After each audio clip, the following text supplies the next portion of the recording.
Yo, what's going on, guys? Crispy Flakes here. Welcome to Extra Crispy. For today's video, man, we are reacting to a video by one of my favorite YouTubers, Hoops Reference. Always a good plug, for NBA content and knowledge and stuff like that. And this is titled, Damian Lillard is officially washed. ... Your take, not mine. So, it's not his take, but we are going to be checking out some hot takes. This video, you call me Crispy Takes. You don't have to call me that. I want to let you guys know over on my main channel, Crispy Flakes, I did do a full-on Portland Trailblazers rebuild because obviously the GM has been fired, as you guys have probably seen by now. So would really appreciate if you guys went and check that out, man. My main channel is kind of like stagnated a little bit, so would really appreciate if you guys hit the subscribe button or at least just view the video. So thank you all so much for that. And let's get going, man. Let's get going. So, it's the end of yet another week, and here on this channel that means one thing and one thing only. Every weekend, I post an episode of this series we do called Your Take Not Mine. Oh, I didn't know it was like a weekly thing. Okay, that's pretty cool. To give me your hottest NBA takes of the week based on what's going on at the time, and I then choose my favorite submissions and discuss them in a video. This week, a lot of big things happened both on and off the court, and some rivalries started to brew across the league too, so of course, we still have plenty to discuss. In order to submit your takes, I make a community post on either the day of or the day before the video, similar to the one that you see on your screen now, so if you want a chance to be featured in a future episode, be sure to stay. Go check them out, guys! Before we start though, it turns out about 49% of you watching right now aren't even subscribed to the channel, so please, if you enjoy the content, consider hitting the subscribe button, as not only does it help out a ton, but I'd also very much appreciate it. Now with that being said, let's begin. The first take we'll be discussing today... Alright, the DeMar DeRozan signing was the best of the offseason considering many thought it was one of the worst. I think that's a very good take. That's a very good take. Yeah, everybody, I mean, because, like San Antonio doesn't always get, the most coverage and stuff, especially since Tim Duncan's been retired, but DeMar was good on the Spurs, and he's been amazing on the Bulls, so, yes, I'm trying to think other free, because, the keyword is free agent signing, right? So you can't really use, the Russell Westbrook trade with the Wizards, because, the Wizards got themselves hell of an offseason, but it wasn't via signings, it was via trade, so, yeah. It comes to us from Arnold. Yeah. And he says that DeMar DeRozan signing Great with the show. Bulls is actually proving to be the very best signing from the offseason after, at the time, it was labeled as the worst signing of the offseason. DeRozan has been a player Were people calling it the people worst? have tended to underrate throughout his entire career.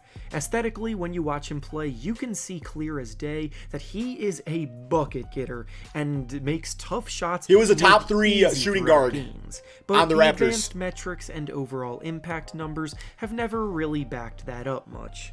He's been the go-to guy for some very good Raptors teams in the past, but when the Raptors won a ring immediately after trading him away, his stock definitely took a hit, and in all fairness to that, DeMar DeRozan,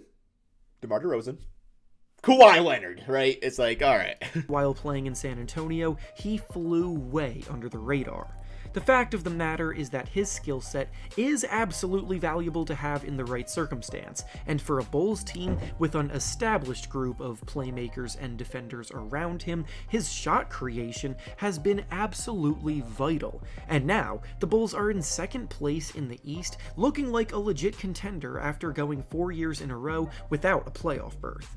Most of the biggest names in free agency this summer, I think they're going to the Eastern Conference Finals. They were already playing for, so with DeRozan there's a toss-up from there. Toss-up from there with a new team, on top of how much improved that the Bulls have become as a result of it, I have to agree completely with Arnold here in saying that the DeRozan signing was probably the best move made of the summer, and he's proving so many people wrong in the process. All right, the next take we'll be discussing. Damian Lillard isn't in a slump anymore. His prime is now coming to a close, and he will be on a steady decline. I totally disagree with that. He said steady decline. Damian Lillard's numbers, his shooting numbers, have been atrocious. There's more to it than simply him just having a steady decline. He's just playing bad basketball. And when it comes down to it, I hate to say it, but I don't think he's extremely motivated. I think he's a little upset with how the team has been being run, and I feel like the GM being fired is a really good indication of that too. And hopefully, in this last kind of open door prime of Damian Lillard's career. Hopefully, whoever they bring in as the next GM can make those changes to the team, you know? So today comes to us from Joel, and he says that Damian Lillard isn't necessarily in a slump, but instead his lackluster play is a result of the fact that his prime is coming to an end and his best days are behind him. Lillard's been in the headlines ever since the offseason because of rumors beginning to swirl about him no longer being happy with the state of the Trailblazers as a franchise.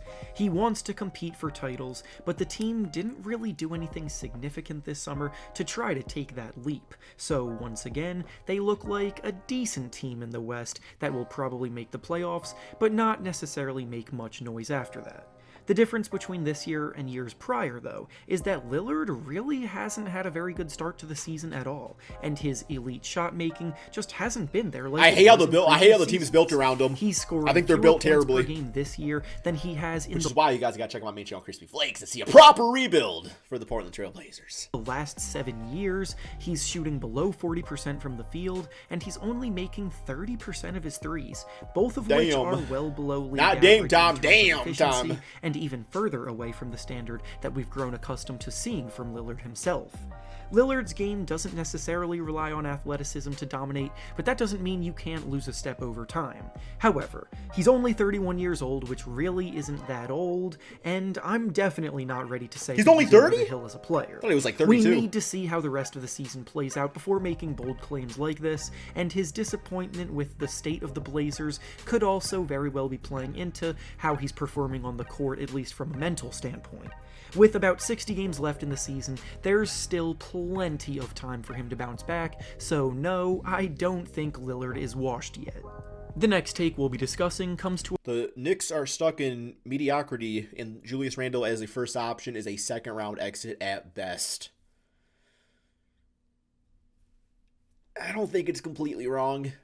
This is no disrespect to the Knicks. I love what they've done with their team over the years. They've done a really proper rebuild. But I don't have the Knicks winning a championship as currently constructed unless, like, RJ took a superstar leap. So, I do think that team's about one player away, and there's nothing wrong with that. It's like you have the foundation, now you just got to get that star piece. Was from Nate, and he says that the Knicks are stuck in mediocrity as long as Julius Randle is their number one option. Early on this season, there was a lot of reason to be excited about the Knicks as they got off to a pretty hot start, but they've come back down to earth a bit over the last few weeks. The moves they made in the offseason through signing Kemba Walker and Evan Fournier was supposed to bolster their offense, yet on the year, the team only ranks 16th out of 30 in terms of offensive rating, and on top of that, these signings have hampered their once dominant defense from a season ago as they only rank 17th in defensive rating, meaning that both offensively and defensively, they've been painfully mediocre so far. Julius Randle broke out last season as an all-star, but in the playoffs... Really thought Kemba was going to work out, but that's proven not to. Honestly, I'd be lying if I said that I was a believer in him as a go-to guy. Historically, he's been a subpar shooter, besides the one outlier season that was last year, and poor shot selection has been something that's plagued him throughout most of his career. Kemba Walker is so clearly over the hill as a talent, and Evan Fournier doesn't move the needle enough offensively to justify the detriment that he is defensively, so honestly... It's so crazy, like, how things can change so quickly, because you, like, hear, like, a backcourt of, like, Kemba and Evan Fournier, and you're thinking that's, like, a 35 to 40 point backcourt a night, but in 2021, almost 2022, like, it just isn't. It just... Man, Kemba's fall off it's really been sad. I really hope he has a comeback season because I like Kemba. I like him. I know I sound super negative right now, but I do agree. It's not negative. It's being realist. To a degree. You're being a realist. And finally, the last take will... Having a bright future is incredibly overrated. The Thunder are an example of this. They are terrible right now, although everyone thinks they will dominate in a few years. That's not guaranteed. They are relying completely on players that aren't even in the NBA yet, some of whom are in high school. I don't really know what to do with this one here. I mean, they have so many draft picks. They have a lot of great young players. They are bad right now. Those, some of those draft picks are going to be top 5 picks. Yes, they're bad right now, but I feel like there's also a lot of positives you can see with some of the players. I know this got blown out real bad, but yeah, like I think Shai Gilgeous is probably a second or third option on a championship team. So it's like having him already I like Dort a lot. Pokuševski, I don't really know about him, man. I thought he was going to be really good this year, but whatever. But yeah, they also need the star piece. Or two, or maybe we'll be discussing today comes to us from Sean, and he says that having a bright future is overrated, giving a lengthy reasoning for why that you can read on your screen. This is a loaded topic, and on the surface, it definitely sounds like a hot take, because obviously having a bright future is the key for young teams to eventually be able to become contenders down the line. But there is not everybody can be the Lakers developing this that I feel like not enough people actually ever address. When you're a rebuilding team, obviously the acquisition of young talent and draft picks is essential, but you won't go anywhere if the players you select are only average to above average players. True. The goal for rebuilding teams has to be to find their next franchise cornerstone. What the Thunder need to do is this season they need to not be good. They need to go out, they need to get Chet, Paolo, somebody like that. And then, maybe do it another season and try, maybe get an Emoti Bates or somebody like that. The fact of the matter, though, is having so many draft picks can be too much of a good thing. You need to get out there in the next 3 seasons, nail 2 of the 3 years with your picks. And then at that point, you need to start trading all the other picks away. Because you can only have so many players on a team and so many developing players. It's like, trade some of those guys for some veterans, and you'll be good to go. So that they can build around, that they are sure of becoming absolutely superstars in the future. The Sixers did this during their infamous tank era when they landed Joel Embiid, and when Embiid returned to the court, it only took them 1 season to... Yeah, that's a good way to put it. Because, you look at like what the Sixers did, like Joel Embiid, they nailed. Jahlil Okafor, not good. Ben Simmons, great. Michael I don't know why I'm thinking Mike Carter-Williams. How long ago was that? That was actually a while ago. I'm trying to think of other draft picks they had, man. But, yeah, like, the 76ers, they nailed some, they didn't nail some. I guess Ben Simmons is technically not nailed, but in a way it is. Weird situation. Go from rebuilding to a top seed in the playoffs, as in 2017, they were still in that rebuilding time in Embiid's first year, and then in 2018, they were the 3 seed. The Hawks and Mavericks did the same thing after a few seasons of mediocre. Yeah, Luka's considered 2 or 3 nailed years. Luka Doncic and Trae Young, and shortly after, built playoff teams around them. Exactly. Once you find that guy as a rebuilding team, the focus has to be to shift towards taking the next step into the playoffs so that you can then more seamlessly transition into becoming a title contender in the future, as opposed to finding that guy and still focusing on losing like the Thunder seem to be doing, with Shai Gilgeous-Alexander right now possibly being the guy for them.